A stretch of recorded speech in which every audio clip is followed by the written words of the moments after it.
Moving on to Rwanda. Rwanda. Yeah. Yeah, so, I like that song, eh? We can watch that movie after, but right now, can we stay focused? This is very serious. My people, last week, Rwandan lawmakers voted in support of Mr. President running for third term. I'm like, what? Paul Kagame, who has been in power since the year 2000, 15 years ago, the man still wants to do third term. Hey, you see what I'm saying? His political party, the Rwandan Patriotic Front, has been in power since 1994, 21 years ago. Yes! In fact, the MPs voted not just for third term, but they voted in support of a petition to remove presidential term limits completely from the Rwandan constitution, which means that Kagame can extend his rule even beyond the third term. Why do we like to do this in Africa? Why is it that once they get in power, they don't want to leave? Some of them would do well, and then they want to do third term, and they just spoil everything by that ojukokoro of wanting to do third term. What do they call ojukokoro in English? Thank you, Jare. Greed. Because of greed, they want to spoil all their good works. Why must you do third term? And don't get me wrong, I've had a lot of arguments that if that is what works in Africa, why must we change government every few years like they do in Western countries? I said, maybe these people have a point, but why do we call it democracy if you will not be democratic in sharing power? Stop calling it democracy if one man must rule by fire by force till death. Just change the name. That is the only problem that I have with it, is that you keep calling it democracy, but you're not willing to share power. Don't get me upset, Joe. So first of all, I like to say that Kagame actually deserves credit in many ways. He revived the economy after the genocide, and I've heard that in Rwanda, especially in the cities like the capital Kigali, I've heard that electricity is stable, as in you get 24 hours of electricity, something that we don't enjoy right now in Nigeria. Not only that, I heard that water is constantly running and that the roads are good. In fact, a Nigerian friend of mine that was there last month said, Adela, I was so ashamed of being a Nigerian when I got to Rwanda.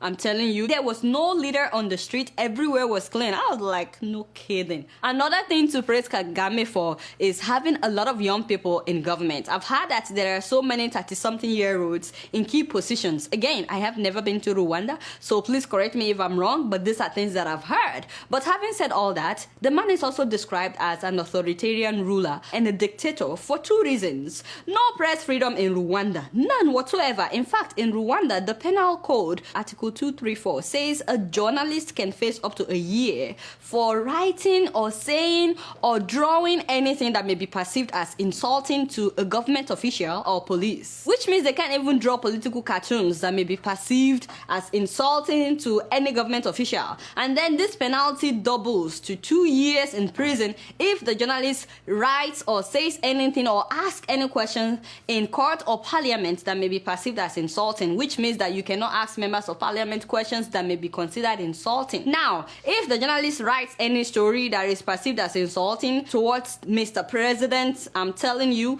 that warrants 5 years in prison. Just imagine. So if somebody is doing a show like I'm doing now, and you know how I say all this stuff about Mr. President, Jonathan or Buhari, I could be arrested and given 5 years in prison for keeping it real. Hey, this is not fair. And as a result of this, many journalists in Rwanda actually censor themselves because nobody wants to go to jail. So when it comes to reporting the activities of the military and that of Mr. President, you better keep your mouth shut. That's what people tell each other. The second reason that he's considered a dictator is that he's very ruthless against critics and opposition figures, whether they are at home or abroad. Kagame does not tolerate any strong opposition voice. In fact, many of his former comrades have fled the country saying that their lives are threatened. So the Democratic Green Party, that is Rwanda's only credible opposition group, they've said that they oppose this plan to amend the constitution to allow the president to run for third term.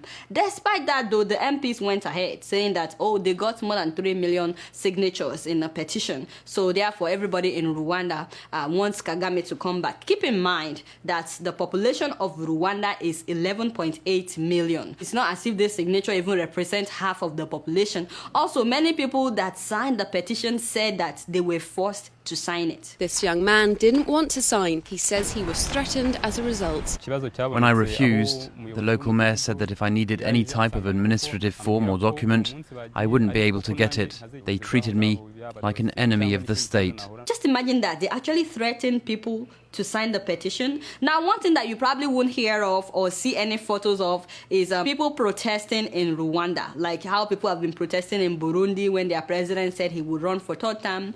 That's because protests are not allowed in Rwanda. You are not allowed to protest. You will be arrested. People who criticize the government lose their jobs or they get arrested. So if you go out on the street trying to protest, they arrest you, they harass you. Nobody even wants to associate with you because of the consequences of being labeled as a protester. So Rwandans outside Rwanda would protest. They protest in UK, in US, but you will not hear of Rwandans in Rwanda protesting. So right now that the president said he wants to do third term, you will probably not hear any of them complaining, but that's because they are not allowed to, which is very, very sad. So many people even link Kagame in the genocide that killed 800,000 people in Rwanda, but of course no one is allowed to say anything about that because it would be considered insulting to the presidency and you're facing 5 years in prison. So it's very obvious that the government of Rwanda wanted to change the constitution, but they wanted to make it look as if the change was being driven by the people. That's why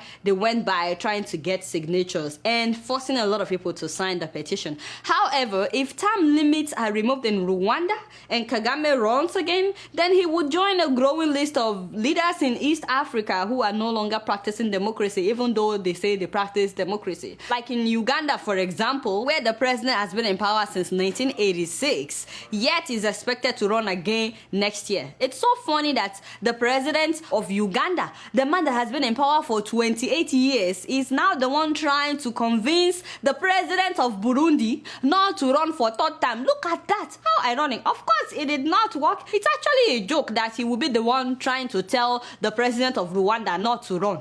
Which is why Burundians have continued to face political unrest over their president's bid for third term. Anyway, you guys know I don't know anything. I'll keep you updated about whatever happens in Rwanda. I don't know why some African leaders feel like they are the only savior. They are the only one that knows how to do good stuff. When you do well and then you overstay your time, you start to lose your popularity among people. You guys know I don't know anything. Guess what? I'm just keeping it real.